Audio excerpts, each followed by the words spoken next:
And so obviously it's been 5 years in the making in terms of getting the approvals, setting forward the vision, and really working on all the different agency approvals to get this project across the finish line.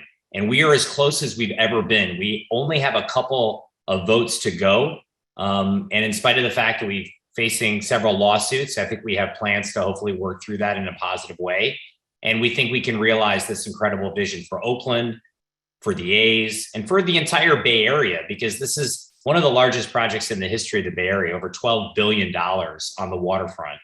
And I have some slides here I can go through to give folks an understanding of what we're looking at doing at Howard Terminal, which is really the edge of Jack London Square. So if you go to the next slide, you can kind of see the overview of the ballpark, all the different development parcels. This is going to be right next to the existing Jack London Square area. It's really at the edge of the port, and it's on a maritime terminal that has not really been used for almost 10 years. And I think it's important to remember that we started working with the port almost 5 years ago on an arrangement where we were looking at the possibility and the feasibility of this location for a major league ballpark. 34,000 seats, intimate design.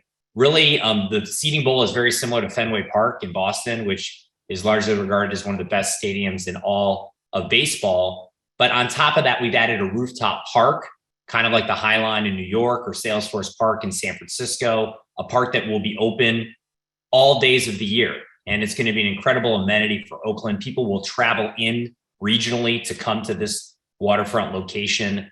You have 18 acres of public open space in this project. The cranes, which are a great homage to the history of Oakland's waterfront and maritime history and current activities, will stay as pieces of public art, and we'll build an entire mixed use development, a neighborhood, retail, housing, including affordable housing. Really just an incredible sense of energy, and bringing almost 3 million people every year to this location will really just electrify this region, the waterfront, which right now, I mean, our offices are in Jack London Square, 55 Harrison. It can be a little sleepy on a Tuesday or Wednesday, or even on the weekend. You know, it needs the infusion of people to really create a sense of place, to draw more folks in, to create a reason to go there. And I think this can really create a whole new chapter for Oakland's waterfront, and doing it in a responsible way that will still allow for the effective operation of the Port of Oakland. Both those things can occur in an effective way.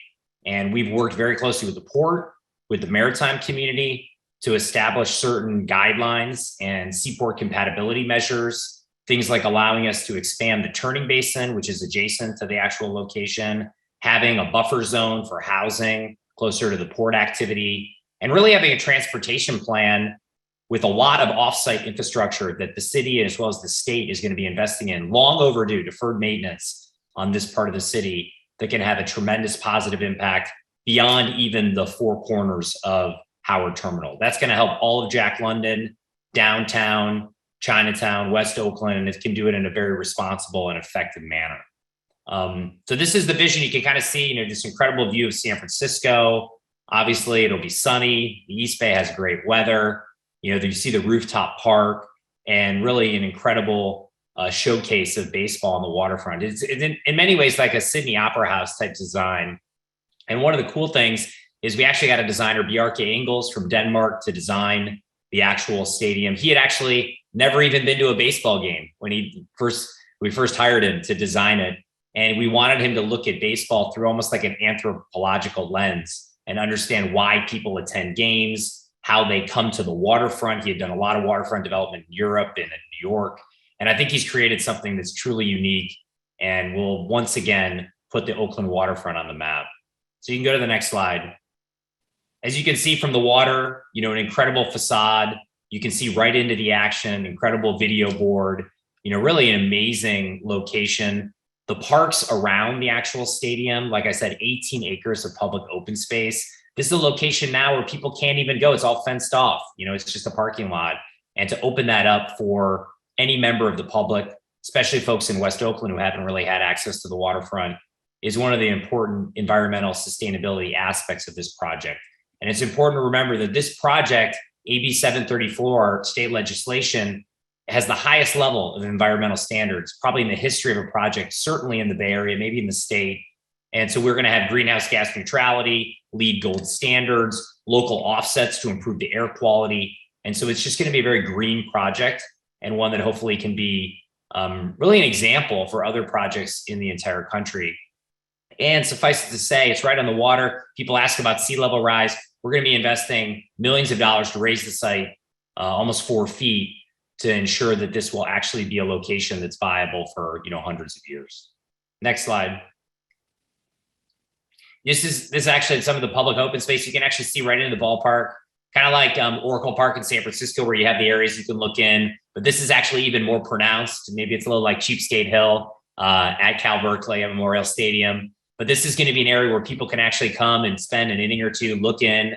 It's a non-ticketed area.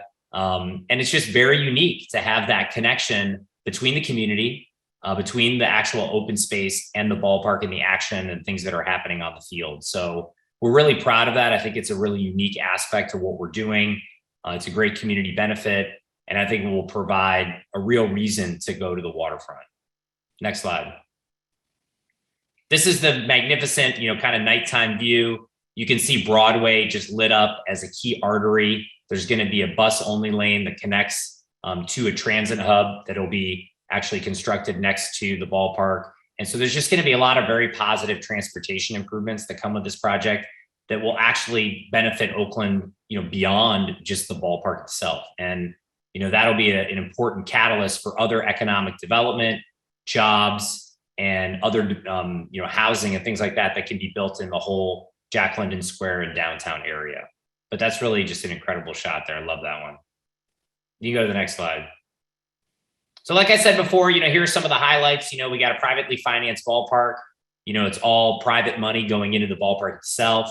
The only public contribution here is but for tax revenue. So that's tax revenue that's generated by the project. It's not money that actually just sitting around for some other use. So that's a very effective way. It's been done in San Francisco and Los Angeles to make projects like this come to life. We also, like I said, have the public access to the waterfront, the residential housing, including both on-site and off-site affordable, which is going to be a critical component of the community benefits, retail and restaurants, office space, a really awesome 400-key hotel right on the water. That's going to be, I think, a real centerpiece and an attraction for Oakland. Oakland needs more hotels to drive things like conventions and things of that nature, and a performing arts center that we have inside, 3,500 seats, all union operated. I think a great waterfront venue for concerts and events. And I think that'll be another great thing on a summer night in Oakland. Process update. If there's one thing this project has, is a lot of process. And so I've been fighting to make sure that process is not the product, but we've been fighting for almost 5 years to get through all the different approval requirements.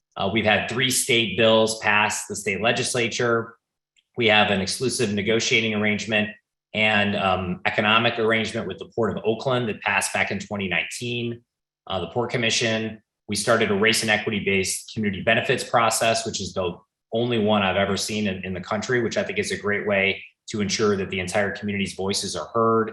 We have an environmental review that went on for almost 3.5 years and was certified earlier this year by the City Council, which was an enormous accomplishment.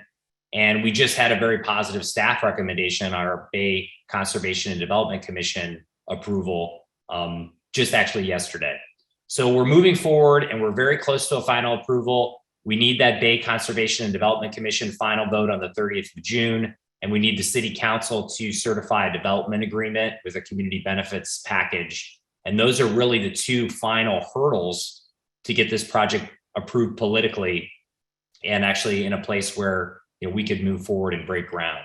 So that's an incredible place to be. It's been a long journey. There's been a lot of ups and downs, and they threw a pandemic in there for us to make things even more challenging.